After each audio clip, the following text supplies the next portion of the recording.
Should terminally ill people have the option of ending their own lives with the help of a doctor in Massachusetts? It's a question we've asked before, and this week it's coming up again. Right now, 6 states, California, Colorado, Montana, Oregon, Vermont, and Washington, plus D.C., allow physicians to prescribe lethal drugs to terminally ill patients who ask for it under certain conditions. In 2012, Massachusetts voters, as you'll remember, narrowly defeated a similar bill by a 51-49 margin on the ballot. And since 1995, 8 different bills on the subject have been put before state lawmakers. The latest, it's called the End of Life Options Act, has a public hearing tomorrow. 2 of the people testifying join me now. Dr. Mark Rollo is a family physician who opposes doctor-assisted suicide. Good to meet you, doctor. Thanks for being here. Dan Diaz, who you may not know, but you do know his wife, Brittany Menard, moved from California to Oregon to take advantage of that state's death with dignity law after she was diagnosed with terminal brain cancer, and spoke publicly as much as she could in favor of these types of laws. Dan, it's good to see you again. Dan, make the case for me. Why should the legislators ultimately vote yes here in Massachusetts? There are cases, and Brittany's was one of those, where despite the excellent palliative and hospice care that that Brittany was receiving, unfortunately, they're not able to keep her comfortable. And what Brittany was already suffering from was only going to get worse. So for her, it was taking back that little bit of control so that that brain tumor would not torture her to death. I've read you say she was not choosing between life and death. What does that mean? That's right. For Brittany, the decision is not between living and dying. The option of living is no longer on the table. The only option that is available, the only choice that Brittany is making is between 2 different methods of dying. One is gently, the other would be struggling and in pain. Doctor, you think Brittany Menard should not have been able to decide to end her own life, or a Brittany Menard person in Massachusetts? Why not? Well, I think this is a very difficult situation. I have a lot of sympathy for that. But I think Maggie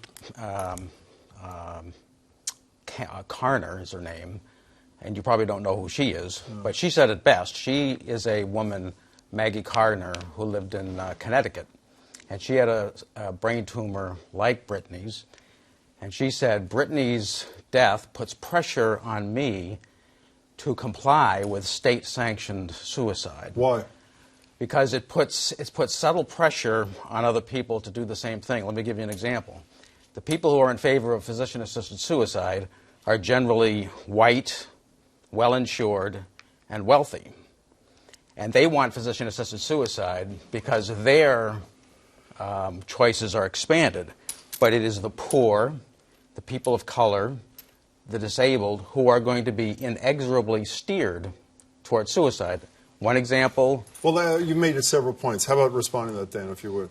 Completely disagree. And we have 30 years of data, 20 from Oregon and another 10 between Vermont and Washington, that shows that there have been not a single reported case of those very false narratives that the opposition to they like to weave. Well, first of all, that's why well, give me an example. I don't mean to name necessarily, because I've read the same thing, not from his mouth, but I've read in anticipation of this the same thing. No Barbara Wagner is a typical example.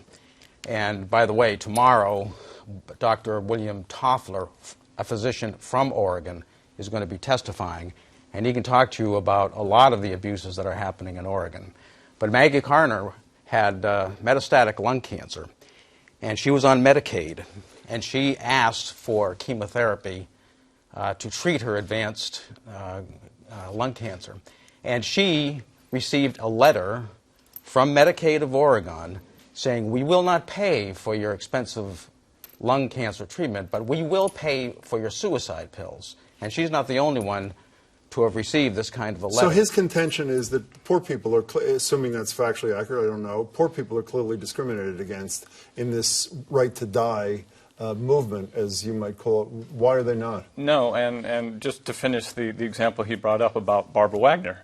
Barbara Wagner was a lifelong smoker and had received chemotherapy and radiation. She got to the point where she was pursuing a prescription for Tarceva. Tarceva is for non-small cell lung cancer.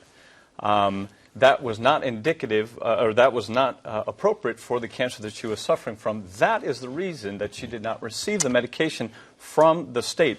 However, interestingly enough, she was provided the Tarceva directly from the manufacturer, free of charge. Barbara Wagner, unfortunately, still died. But the reason that she was not given that prescription was not because one treatment was being withheld and she was being offered a second.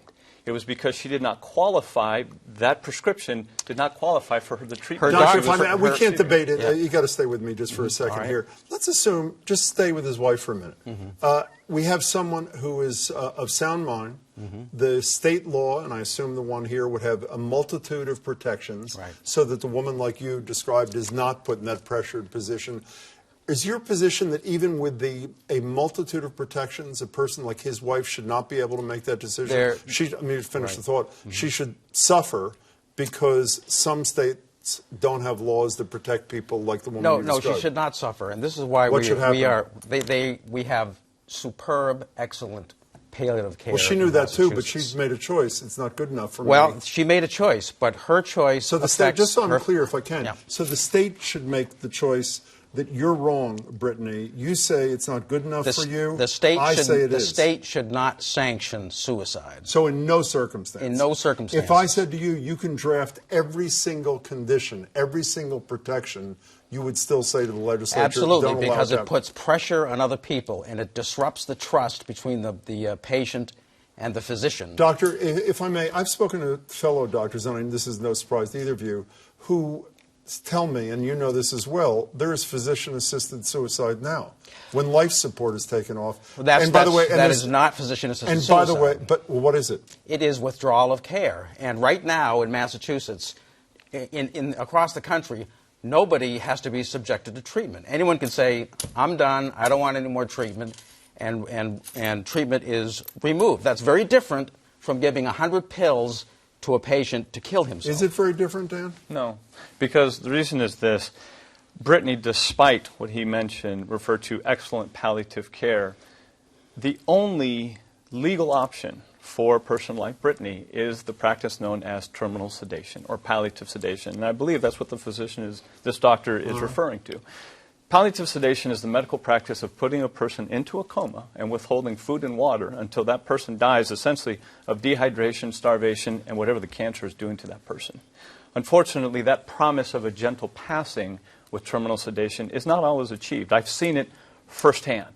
Brittany researched the possibility of terminal sedation before we decided to uproot our lives and move to Oregon. Terminal sedation, it's not uncommon for a person to start coming out of that terminal sedation. The case I'm referring to, Jennifer Glass, a dear friend of mine, on 2 occasions she started coming out of that sedation. Her dying process took 5 days.